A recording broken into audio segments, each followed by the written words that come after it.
Right, so I've managed to grab a couple of members from Valafar for a quick chat before everybody gets too pissed. Yeah. Yeah, good luck. Oh, dude. I was managed to get pretty much centre stage today for the set, and from my perspective of things, it went down an absolute storm. How did it feel from your side of things?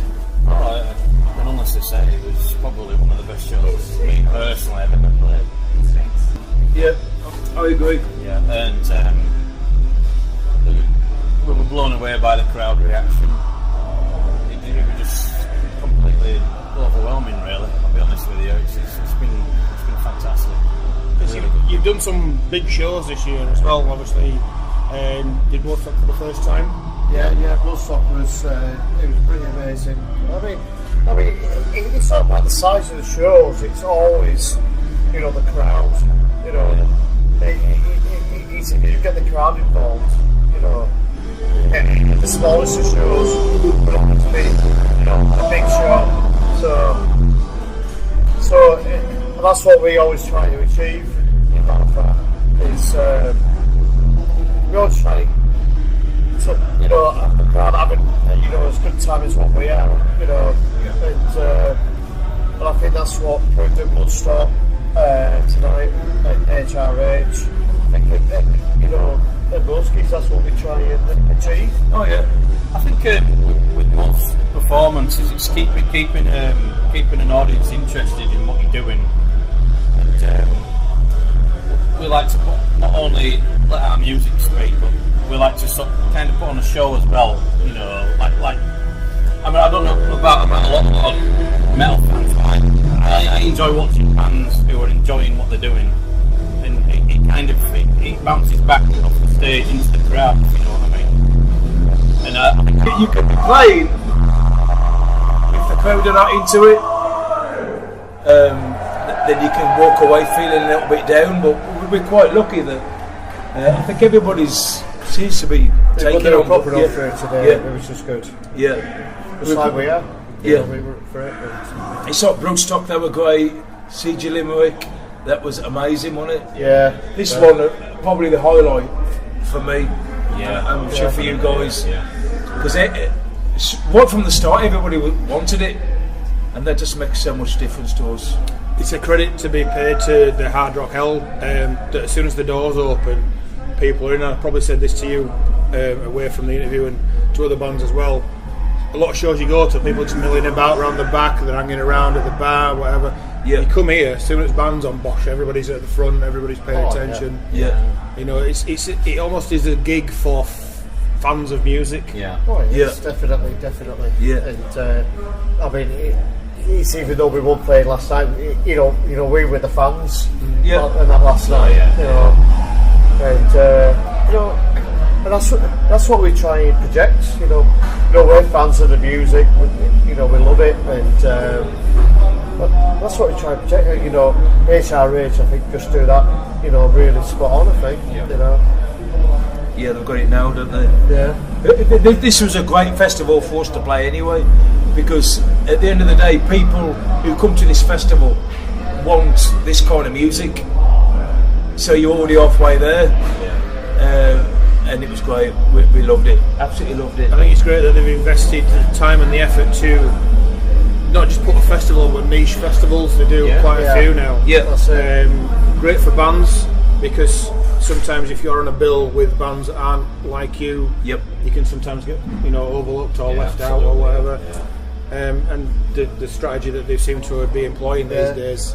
Well, that's the thing. You've got the major signed bands on. Then you've got the unsigned bands on, and I think it's a great thing. Everybody can sort of sample what's going on, and Well, metal fans love underground bands, don't they? They want to discover the next big thing, and I'm not saying we are the next big thing, but that's what they're looking for. That next big thing. That's it, and I think we said is earlier on. This is the right time to be in this sort of music, especially this band, because this is the time now. I think personally, because people are wanting more and more of this sort of thing. And Are you saying I can quit work on Monday? oh, if only.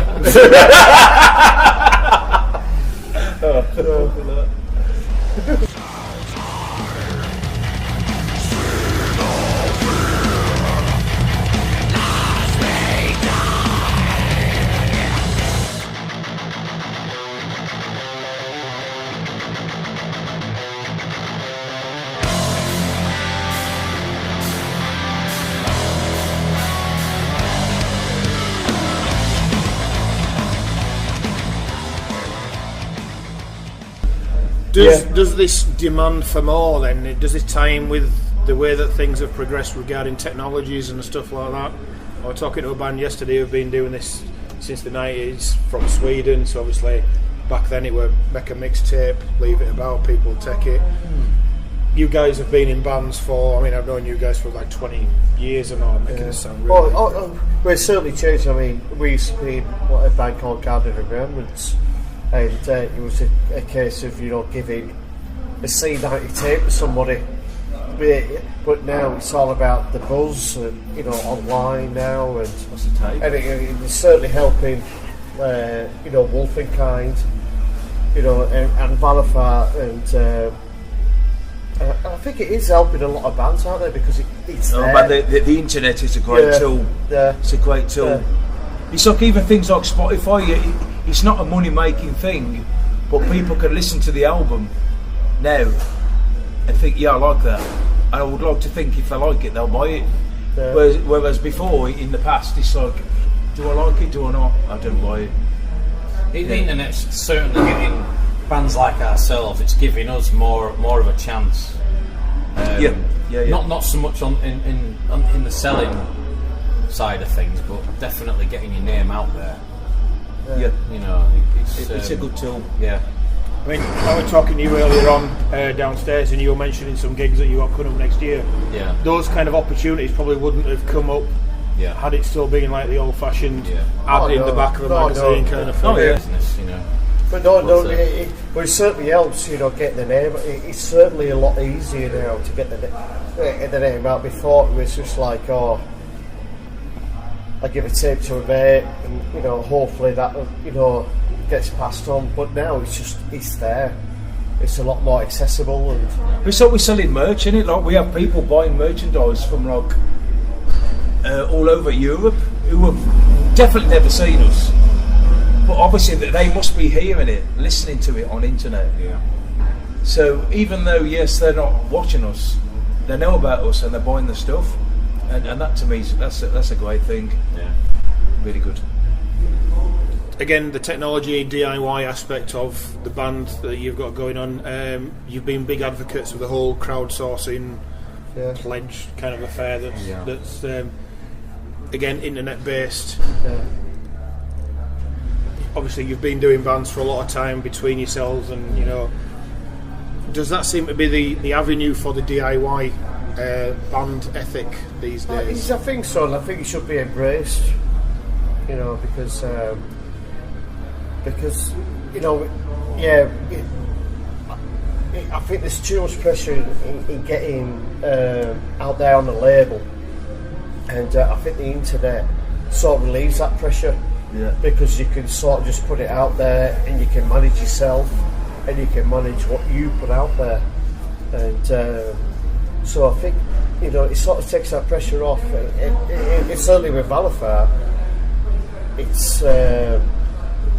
it has taken the pressure off, and we want the fans to, you know, get the music basically. That's it. And I think if we were to sign to a label, which we did try and do, I just think, you know, it's a bit constrictive in a way.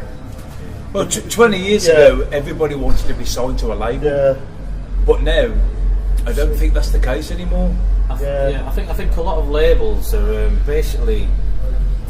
I mean, I ain't slagging the labels off in any way, shape or form, but I think a lot of bands need to realise it. They can actually do it themselves. Yeah, it's not the do-all end-all, is it? With using a bit of using the minds a little bit, they can. Yeah. A lot of the like indie labels are basically they just doing what you can do yourself. You know, I mean, obviously, if we were to sign to a major record label, that would be a different story because you know it takes that takes a lot of pressure off a band. As opposed to a small label. Sort of swings both ways, sort of thing, doesn't it? That's right, yeah. Doing what we do, obviously we get a lot of information and stuff back from more of a PR aspect of things. There's so many that come through and all independent releases that the band are producing and recording themselves and putting out there. So, certain aspect of, I wouldn't call PR label work, but having, like you said, somebody take the pressure off of sending all the emails out, contacting people and having the back and forth allows you guys not only just to live your lives because you know, families and you know jobs and it sort of swings both ways, sort of thing, it would be awesome to be signed to a major label, take that pressure off us, but at the same time there's no pressure on us at the moment. We can just get everything released, you know what Valafar do, you know, we can just release it and you know no time constraints or anything, but you know it's you know, like I say, it is. We let the fans do the talking. Yeah, if they buy it, we're doing it right. If they don't, then we're which not. again ties into the whole pledge aspect of things, in that you kind of know the demand for things, particularly when it comes down to printing, pressing, distribution, all that aspect of things. I was speaking to a couple of guys earlier, especially like with Wolfwick, we wanted to give the people a product, especially those who pledged. That's why we spend a little bit more on like album covers and packaging and stuff, packaging than possibly some other bands do. But because you're buying into something what the fans want, and what we want. And, so that's it. When you buy a CD of a band you like, half the thing for me is you open the CD up and you look at the covers, and all the artwork that comes with it. And we were lucky to have that guy who did our cover because he's done a stunning job. I'd love to say his name, but I don't know. Jan. Yeah. And that's the one thing that people say about the physical copies. Like when you used to buy your LPs and stuff, and you open it up and you got the whole. Oh yeah, definitely. So while the digital aspect of things makes it accessible, there's that tactile. It's just see that album cover. I like the product, especially vinyl. I think that's our next step in it to get some vinyl, because I love opening a vinyl up and just touching it and smelling it and feeling it. I'm not a pervert. We'll get there. Watch this space. Hopefully. Vinyl's the next step, I think. Yeah. But also, a lot of the fans have been asking for vinyl as well. So hopefully we'll get it. It's certainly a medium that's on the rise once again. Well, even cassettes are coming back, aren't they? Yeah. And loads of bands are doing cassettes, and I thought cassettes were dead. You won't believe how many people laughed at me a year ago when I said to them cassettes are coming back. It'll be 8 tracks. We're going back to Kenny Rogers again. 45. So we're not going to see an album number 3. We're just going to see these as singles on 45. That'd be good.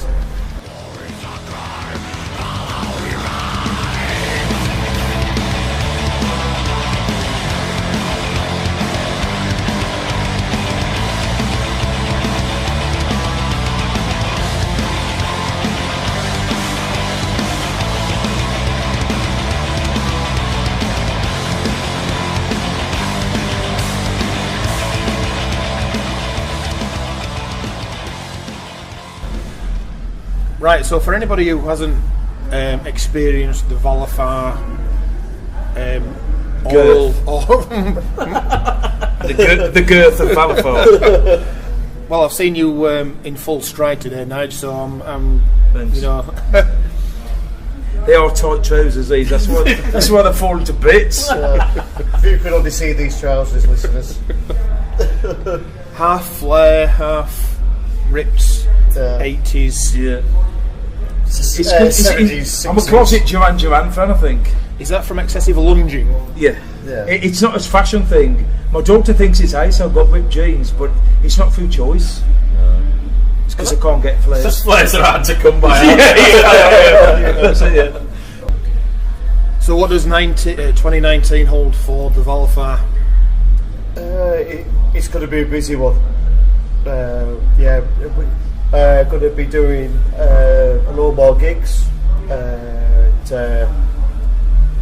then hopefully we'll start writing the we're going to do an EP rather than a third album, I think. That's the next thing on the and that's so I think there's going to be a few surprises on the EP to keep the fans interested. And well, we've already had a ballad on the first one, or no, a love song on the first one. Yeah, a love song. Yeah. So we're waiting for. Although it depends how much influence Nige gets with his prog noodles. We'll put a country track on the next one. Let's go country. Some banjos on there. All I can say is if there's any Garden of Remembrance listeners, there might be a Garden of Remembrance cover on there. As a bit of an exclusive. The whole of 2019 is going to be. He's got a whole lot of gigs coming up, and it's going to be a busy year. And I'm promoting Wolfing Kind, getting Wolfing Kind out there, like we did with Helheim, and it's going to be. We've already got a busy year planned, and we're hoping to hook up with some good friends of ours who are in a band called Godfrey, and who are also doing really well. Yeah, we're going to get gigs with them in the week. We're playing Keighley next weekend. We've got Saturday. So Godfrey and Hollow Earth, which is Nigel's other band. We may have missed that by the time this goes out, but if you were there, you'll know what we're talking about. But it's going to be one hell of a 2019 for Valafar. Yeah, excellent.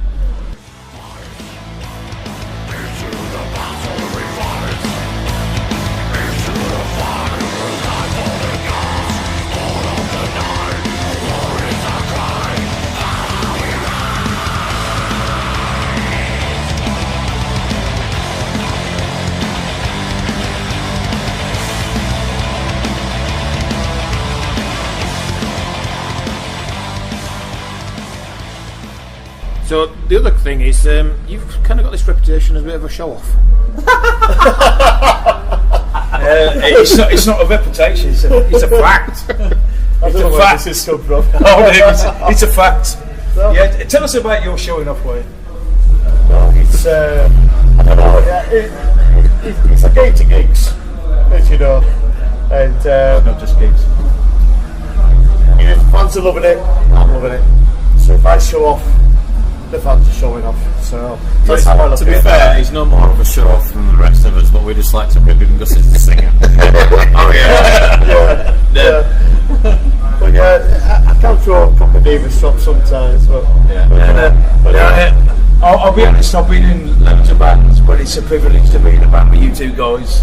And at the end of the day, when you're a singer, you're on a pinnacle. And if you just went up there and just and didn't really care, then I don't think the audience cares. So you have to have something behind you for them to grasp. And Jackson's definitely got that.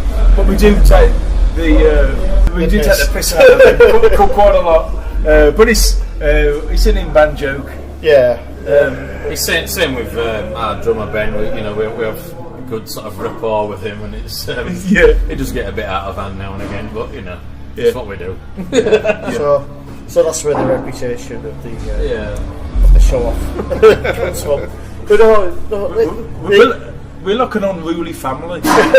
We love each other, but I reckon when we're not together, we really hate each other at the same time. But no, that's the way. He's bloody showing off again. It's like a marriage sort of thing. Siblings are always bickering, aren't they? That's right. Yeah. So it's probably the same with every band, isn't it? There's always got to be one person to show off, and it's you. And it's always people. And it's you. So I've got no choice sometimes, but that's how it is. Well, is your helicopter not due to take you away from here? I don't think HRH is cleared the landing pad. The parking costs too much. That's another story altogether. So, if they want to go buy Wolf and Kind, where do they go? Go to valafar.com, look on our web store, or go to the next Valafar gig. We'll always have the albums on sale. If you haven't got the first album, Helheim, buy that too. Or if you're one of those people who don't like to buy CDs and got go on Spotify, Amazon, everything. And, no, just I don't care if you download it illegally. Just do it. Just if it gets the word out there. Yeah, just have a listen. Because they might nick the album, but they'll come to a show and buy a tape. That's it. Yeah, that's it. Yeah. Just buy us a pint. There's no such thing as bad promotion, is there? No. But if you want the full experience, buy the album, Wolf and Kind, then buy a bottle of Wolf and Brow from Darken Brewery in Halifax. Yeah. Drink the beer, listen to the album, get the full experience. They go well together. Oh, they do. It's like cheese and chutney.